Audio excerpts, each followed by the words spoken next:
Ito ang News TV Live. Nagbibigay ngayon ng press conference ang PNP. Panoorin po natin.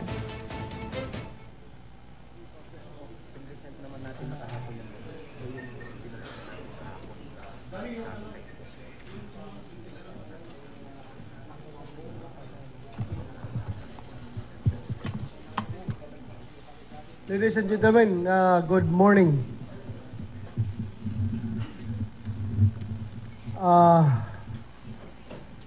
Makita niyo ito yung IED, napakalawang IED, improvised explosive device na nasa custody ng grupo na gusto magpasabog doon sa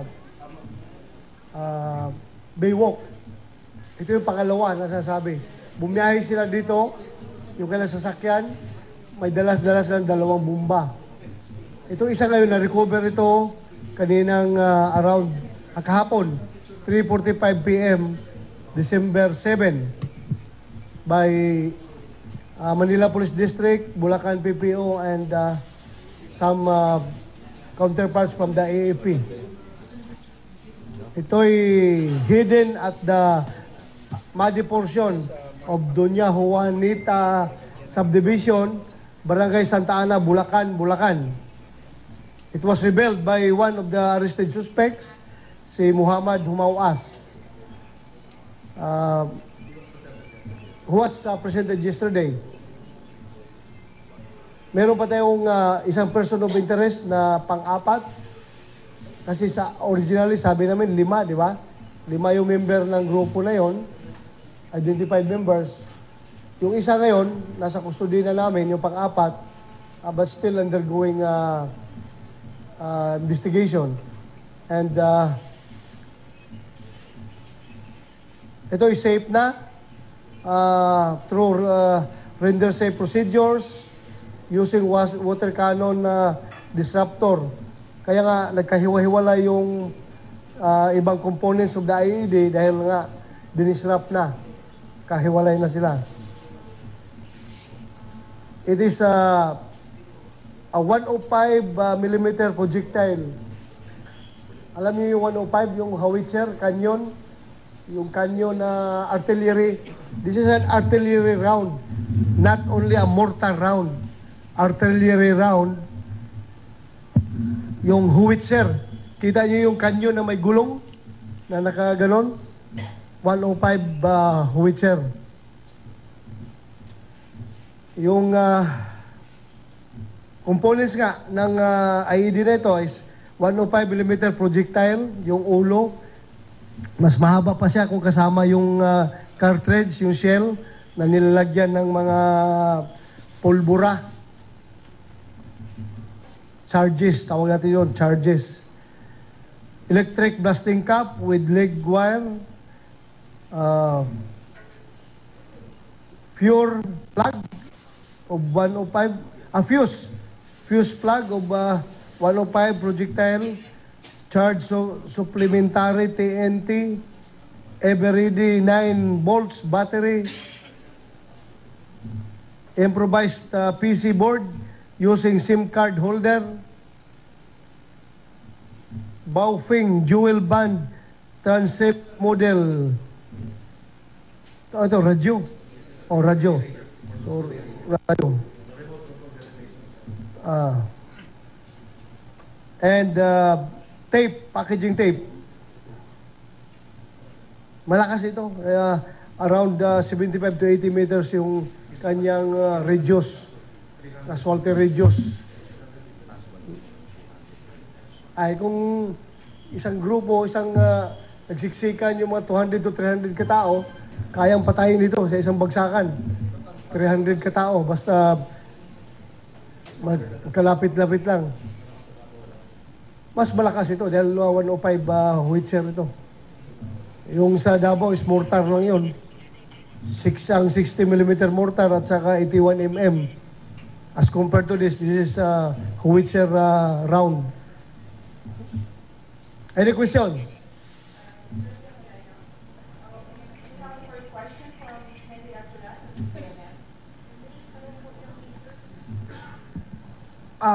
Sir, yung sa person of interest, Sa ano natin na ano to, sir? Yung person of interest, yung pang-fourth? Ano na? Yung pang-fourth na person interest, supposedly... Sa Sambales. Sa Sambales. Sambales siya nakuha. Okay, sir. Sir, follow up yung bombang to, sir. Natukoy na ba natin kung saan to posibleng gamitin nila, sir? Hindi pa. Di pa. Di pa. Waiting for further instructions pa sila sa kanilang boss.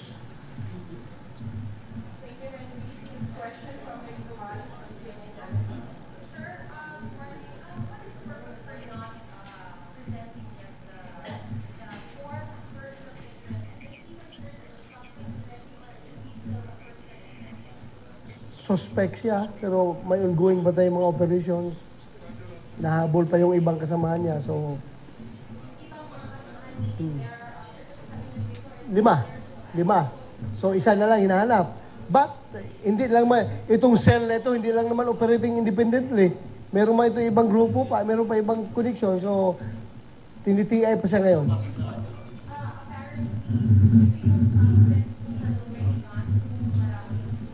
No. Hindi nakauwi na? Ha? Hindi na nakauwi? Dito lang. Dito lang, nasa Sambales. Ha? Yun ang sabi niya, nakauwi na. Oh. But we have our own way of locating them. So, nalulocate rin natin sila.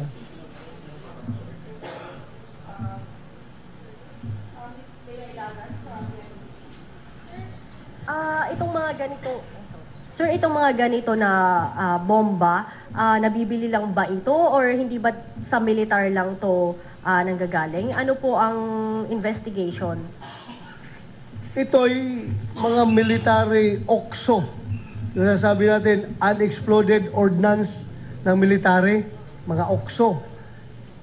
Ito'y nare-recover nila either ginamit na ito sa Mindanao, sa gira sa Mindanao, pinalipad dito ng pinaputok ng sundalo, pagbagsak doon, hindi sumabog, kinuha na recover ng mga kalaban at ginagamit na component ng IED. Pwede rin merong pilferage sa supply ng military. That remains to be proven kung imbestigahan natin. But definitely these are OXO. Military hardware na OXO, unexplosive ordnance. Thank you, sir.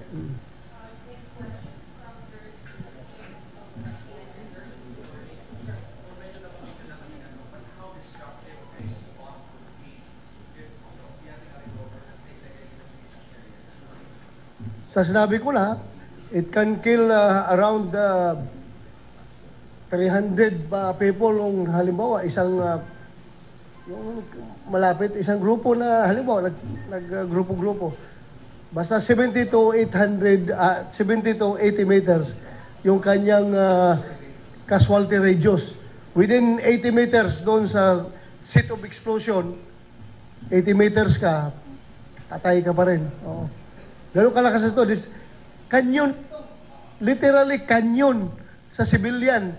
Hindi ito mortar. Yung mortar kasi, yan yung tubo, laglagan mo ng projectile, tung, lilipad yung tubo. Ay yung projectile. Ito siya, yung sinasaksak sa puwet talaga, then hinihila yung lanyard, boom, yung may gulong na kanyon. Nakikita mo yan, malalaking. Ha? Ano na? Yes, makita ko, kalaki ko. Mas damaging yan. Howitzer nga, Howitzer cannon.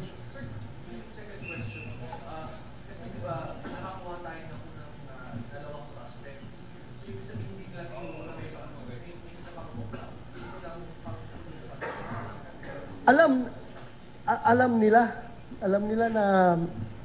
nila na dalawa yung bomba na dalada sila kailan mismo nanggaling.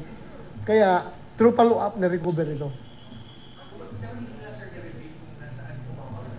Yung pangatlong suspect na nakuha, siya ang nagsabi sa location.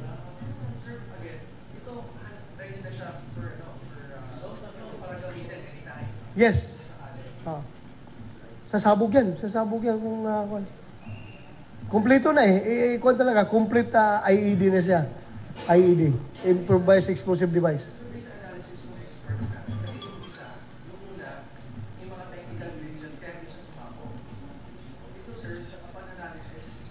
If, ayan. Sino bang team leader ng EOD? Ready to explode? Ready to explode? Live? Ready to explode daw. Live daw, upon discovery. Ready to explode. Kaya, ginawa na ng render safe procedure dahil na-determine nila na sasabog ito. And, if you remember, yung first na presko natin, sinabi nung isang nahuli, na pasabugin sana na sa Luneta, hindi sumabog. Ang nakalagay doon na, ano tawag yan? Device? Ano tawag yan? Triggering device? Triggering device was radio. Tinanggal niya at pinalitan ng cellphone. So, yung radio na tinanggal doon, the same sa ganitong radio. Radio rin nakakabit, di ba? Kita nyo? As a triggering device. Handheld radio, yung over-over.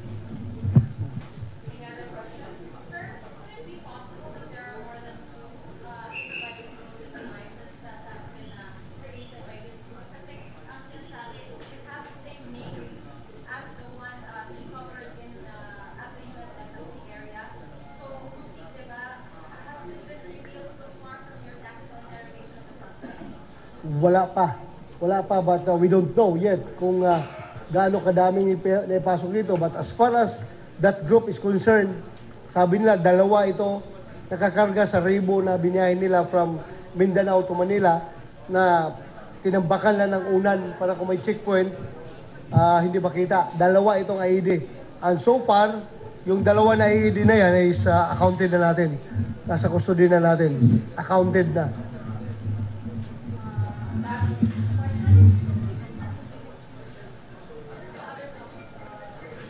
Sige.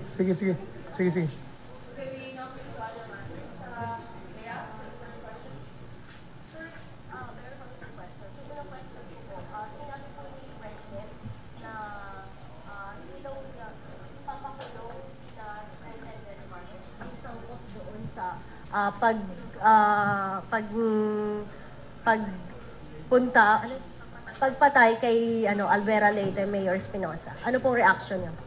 The President just want to express his support to the operating troops in our war on drugs by saying na ayaw niyang ipapakulong. So meaning, hahanapan ng paraan kung paano hindi makulong. Maybe by, kung lalabas yung warrant nila, baka pwedeng mag-appeal sa issuing court na i-lower yung murder to homicide para makapag-bail bond.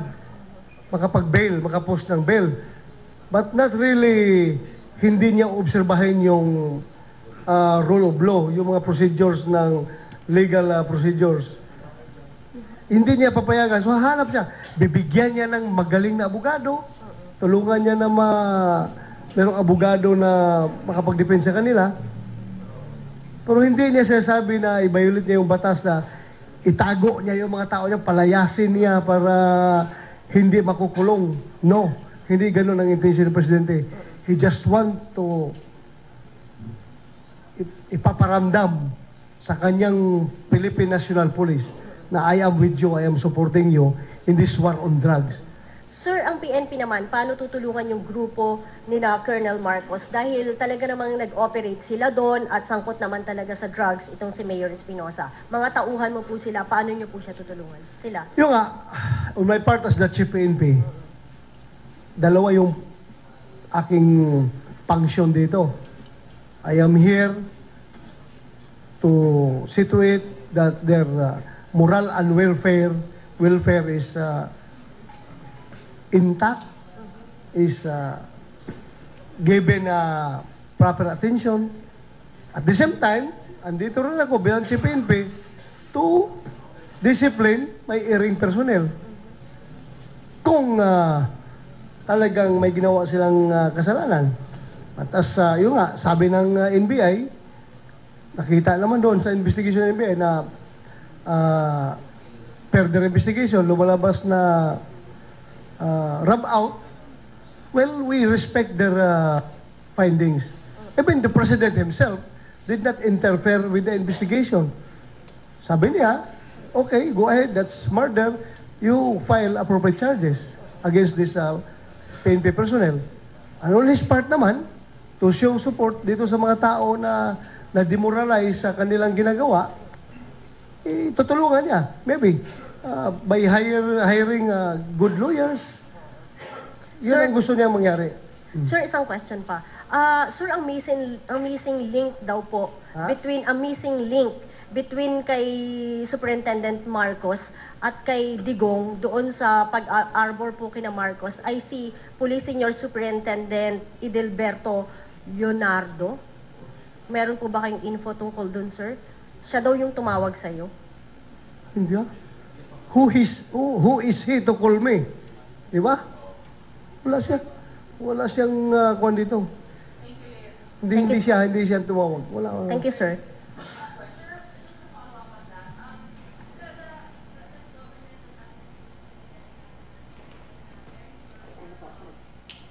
At yan po ang naging press conference ng PNP.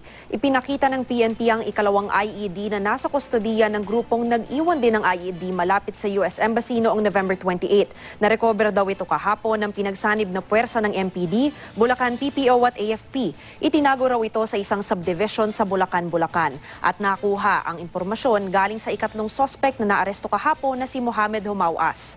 Dinisrupt na ito kaya ligtas, pero ayon kay PNP Chief Director General Ronald De La Rosa ay kung sumabog daw ito ay kayang pumatay ng hanggang 300 tao. Mas malaki pa raw ito sa iniwang pampasabog sa Davao. Samantala nasa kustodiya na rin ng PNP ang ika-4 na person of interest o suspect dito nga sa pag-iwan ng IED sa may US Embassy. Sumasailalim daw ito sa investigasyon matapos makuha sa Zambales. May ika-5 suspect pang tinutugis ngayon ang PNP.